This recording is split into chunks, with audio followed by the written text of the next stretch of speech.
With more on the Nashville bombing, I'm joined by retired supervisory special agent for the FBI, Stephen Burmeister. Stephen, investigators identified the bombing suspect, as we were talking about, as Anthony Quinn Warner. We know he died the day of the explosion, but what else are we learning about him? Well, obviously, there's two phases of an investigation that are ongoing. One that's actually taking place at the crime scene, and then the other is taking place in a complete investigatory manner where we're looking at his entire background. And both of those, ironically, will come together at some point. You'll develop leads at the crime scene, which will be meshed into a total investigation. And right now, they're actually constructing a huge portfolio, kind of a bio on this individual. And that bio will lead us to that information, which is the motive of this particular matter, which is perplexing everybody. He's actually lived kind of in off-the-grid type mode. And so trying to find a lot of information about him is mostly through interviews with neighbors, coworkers, those sorts of individuals. That builds a profile.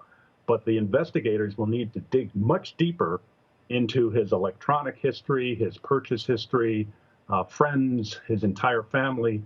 That's where the investigation will go at this point. But there's an extensive amount of work, obviously, yet to be done to find out who this individual was. I find it so interesting because, like the Las Vegas shooter, we never learned of a motive. Is there the possibility here that we will never know what happened?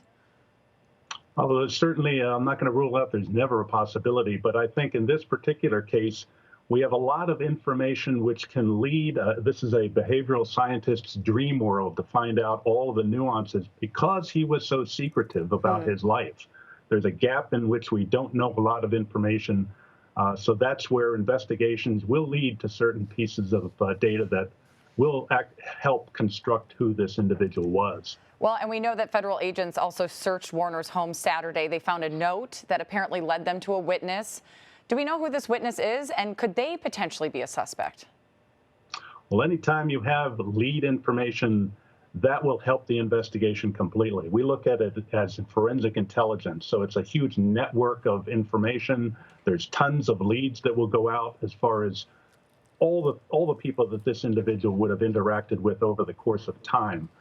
That's what we really need to find out.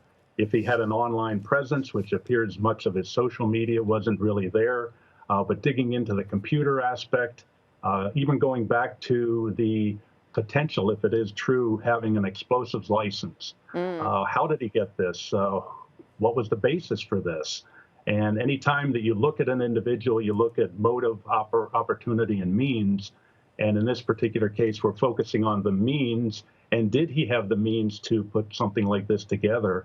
And when we look at his technology background, potential explosives background, there is the means. So does that need to be investigated further? So there's so many avenues where this investigation will go. Unlike the Las Vegas shooter, it was really kind of focused on one pathway. This has a number of tentacles that really shoot out in a number of different directions. It is fascinating. I know the FBI has a Guardian program, which helps agents track possible terrorism threats. In your experience, how does a suspect like Warner really kind of fly under the agency's radar? Well, obviously, any data system is only as good as the information that goes into it. If there are no immediate pieces of information that are brought to law enforcement, which actually would be entered into the system, and that's how it has to have a piece of information has to be entered into the system. I know all of us are frustrated that somebody like this could fly under the radar and not be noticed, but this is where unusual purchases, online purchases or in-store purchases need to be flagged. And if they're not flagged, it won't find its way into the computer system. So that's part of the the Achilles heel of a database system like the Guardian. It's only as good as what goes into the system. That makes sense. Yeah. Authorities have since said that the area near this bombing is safe.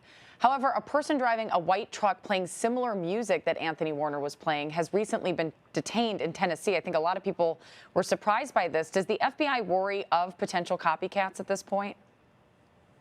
Anytime that there's a mass investigation going on where there's a lot of public scrutiny over something, there is the potential for copycat type individual cases.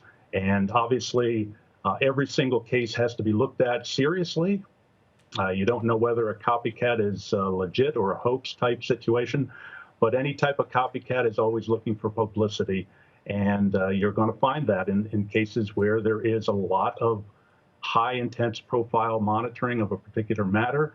And every single lead has to be followed through. You never know that one of those copycats may be somebody who is replicating the original device and trying to do the same sort of notoriety. So it is on the forefront of every single investigator's mind that there are people out there who will try to copy it. We hope that nobody's actually doing it, Yeah. but it is definitely there. There's that potential.